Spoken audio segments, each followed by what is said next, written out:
So last break, we talked about flow state. That was really good. And even to what you said at the beginning of this about letting go, like of all of this, and how the ego just constantly bombards us with thoughts. And oftentimes those thoughts are self-limiting, fear, scarcity, etc. But something that was said earlier in the show by you or me or last break, I don't know, because I was in flow state, was the idea and concept that you live your life and you seem to, not you Spanish, but us humans, men, we seem to consume or allow ourselves to be consumed by self-limiting beliefs. So as I've shared with you before, probably my biggest self-limiting belief lives in a scarcity place. So I think about it like, okay, well, I'm going to meditate on the opposite of scarcity and fear and abundance and love and see where that takes me. I'll be honest, it's pretty powerful and I dig the hell out of it. But one of the things that has come up with me in my own thoughts is I don't want to be, assuming I live a full life and I'm like 90 years old and I'm, 100 maybe, because it'll probably be that, is I don't want to be on my deathbed going, damn, I worried so much and none of it mattered. So if I think that's a possible real scenario, then I need to kind of nip that in the bud like right now. And it just got me thinking about like something you said off when we were in commercial break. Like, what if like this ego, this thing that throws all these negative and self-limiting thoughts at us, like is just, it's because it is the only thing that truly separates us from having flow state all the time or source or God or divine or whatever, that it has a role. Like I'm not trying to kill my ego. It's a dance and I'm going to continue to do it. But seeing it for what it is, seeing those thoughts of scarcity and fear for what they are, or anger or whatever it is for any other human being, for what it is, and recognizing that I don't want to die in 50 years going, man, I was in fear my whole life and none of it mattered. Does that make sense? Not only does it make sense, but that is one of the most human things I feel like makes everybody special, that the whole struggling with that inner self of, not wanting to die stressed out about the same stuff you were 30 years ago. You know what I mean? Holding on to these things, it's not healthy. But my friend, I can't help but offer you something that I cannot stop thinking about. Because everybody's all, you got enlightenment, you let it go, you let go of the ego, become one with God. I'm going to be 100% honest with you. I'm struggling right now because I can't stop thinking, if God wanted that, that would have been the case from the jump. We would have been part of that. He gave us, or God energy gave us an ego for a reason. And it was given to us to experience this life separately for a reason. If energy is just experiencing itself infinitely from an infinite number of perspectives, who am I to let that go and jump back into that pool of pure divine energy? I was saying this to you off the break. I got to imagine that when you do that, somebody is standing there at the gate going, seriously? You couldn't just enjoy. Like you had to dissolve your ego and come back here. We don't want you back here. The point is to enjoy the Disneyland park. Now go back in there and who cares? It doesn't matter anyways, So it's like,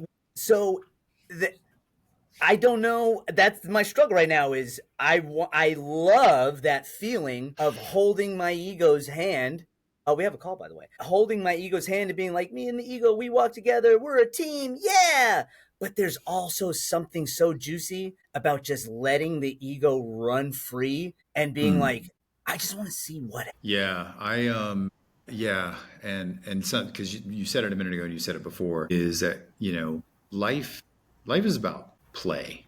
It's like about having fun. And it's such an interesting test, maybe. I don't know if that's the right word. That we all come in and we all have like childhood trauma and we have, these self-limiting beliefs that show up and whatever it is for all of us. And man, we over-index on those. It's like, well, I guess I can't be successful, or I can't be wealthy, or I can't let go of this anger, or whatever it is for people. And it's like, man, what if, again, you die and you're standing in this energetic warehouse and there's a dude there with a clipboard going, yeah, you really botched that one there, buddy. Yeah. Like, oh, you thought the point of this was to be enlightened? Really? Because if it was, we would have made you enlightened, but we didn't. You want to know why? Because it's a goddamn playground out there. All right. Yeah. Now, don't tell anybody when you go back down there. Man, this is one of those moments where I just get really inspired. It's just like it's fun to live. Even Yeah. in even and you know, like I was saying a minute ago, it's like something that I've struggled with in my life is scarcity. And it's like, but man, it's also kind of cool. It's kind of cool to feel something like that. It's kind of Yes. cool. And you know, I was, and when I was meditating on this, I was, I don't know, because I just went really, really deep. You know, the one thing I don't believe in is a vengeful God. Like I Oh, don't believe that. I know that there's some religious that, you know, it's like, well, if you sin, et cetera, blah, blah, blah, if it's bad versus good, you know, ah, you'll stand at the pearly gates and somebody will tell you you are a horrible human being, so you're going to go to ah. hell or whatever. Yeah, I don't think that's real, and I don't choose to believe that. I just don't believe it's real. Like what Mark was saying, man, I just feel like this is actually supposed to be fun, Yeah.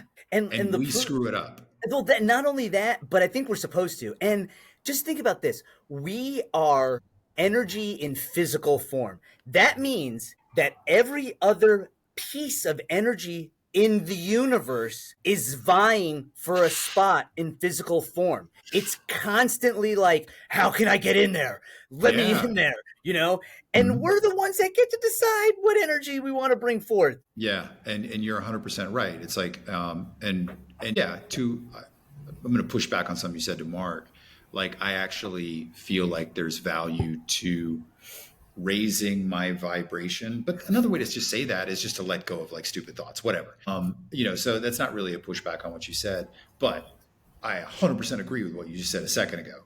It's like all we are, you know, emotion, G in motion. Okay. So whatever divine principle that exists that we can't remember gave us this meat suit, this dense lower vibration meat suit that we get to walk around in for like, I don't know, 30 years, 50 years, 100 years, whatever. What a gift, man. Yeah. What a gift to be able to like go out and get into two fender benders in Oaxaca Centro Yeah. yesterday. Like, and it's so funny because this is not about that. But yesterday, when I got into the second fender bender in Centro with the FedEx Bad truck, luck, man. I know. I was like, I felt myself getting all tense and worried and like, man, if this guy wants like, what am I going to do? And like traffic accidents in Mexico are a real deal. They'll put you in prison. Like all these thoughts were flooded in that moment. And then when ultimately it ended and nothing bad happened and he went on his way and I went on my way, had a little bit of an adrenaline dump. But in hindsight, what a cool friggin' experience that was. Yes. Man, I got to play with the universe in that moment of tension and nervousness. And I don't know how to speak the language, so I don't know how to tell this dude that, hey, man, I'm so sorry. I didn't mean to back into your truck. Yeah, like But it it was a is. cool experience. And that's the thing, is it's so pure. And I'll never forget the look on my therapist's face when we were talking. And she's like, oh, what do you're an addict? And I was like, yeah, really, like I like to party and whatnot, but it's not something that's like destroying my home life. Like I got money and all this and that. And she's like, well, what do you really like? What do you get high on? And I was like, I'm gonna be 100% honest with you. Danger. I don't know why. I love that feeling of danger, whether it's not setting my alarm when I have something important to wake up for, or it's being in the middle of a ring and I'm staring at some other guy who's taller than me and I'm like, there's nowhere to go but stand here, baby. Like that rush is just like, and so sue me. It's why I like to gamble. It's why I like to drive fast. There are other Yeah. things that I'm not going to say because allegedly they could be illegal. But at the same time, you're not the first person on planet Earth to be somewhat addicted to danger, Yeah. because you're living, because I've heard this said before, is that one way to feel like you're living is to feel closer to death. Some buddies of mine used to run the Zephyr Hills skydiving school, Mm-hmm. and yeah, they would just talk about it all the time. It's like, yeah, and every time we jump out of the plane, the parachute might not open, and blah blah. Yes. And I'm just like, and that's not my thing per se. Like, I'm not like, that's fine, I get it, but it comes back to what we're talking about. We're supposed to live. Like, Mm-hmm. we're supposed to have the struggles. We're supposed to have the fear and the suffering and the joy and the elation. Like, we're supposed to have all of it. And Yeah. that's where I'm just like, okay, cool. Bring it on, fear. Mm-hmm. Bring it on, love. Let's go. Let's effing go. Boy, tapped I into know. something here, didn't we? There's something else I want to tell you when we come back from break that ties Mhm. into danger, and something that a lot of people say when they have brushes with death about others around them. Oh, I love that. Is that like, oh, I'm tingly inside suddenly. Yeah.